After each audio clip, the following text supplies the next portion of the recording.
em lại nấu chén, không muốn quen thằng ăn mặc thấp kém là vậy mà bao năm qua anh vẫn mong yêu em, là thầm mong tương lai luôn sẽ có em bên đời. Nhưng nếu em đã không còn lý đi, anh cũng không làm em phải khổ sở vì anh.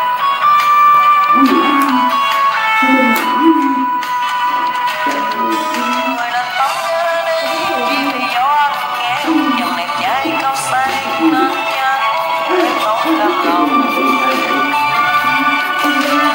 Hãy em yêu thì mãi hơn nữa vì không như anh chỉ muốn anh yêu em dành cho anh mãi nữa.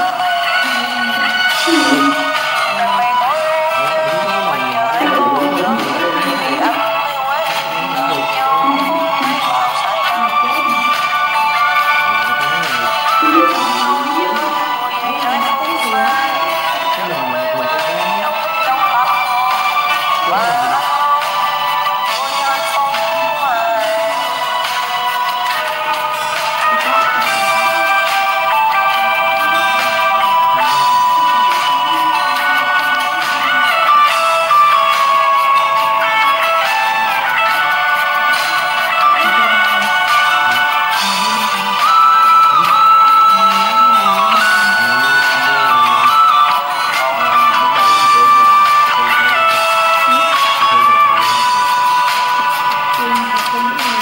Tình yêu đi cây bên xanh giàu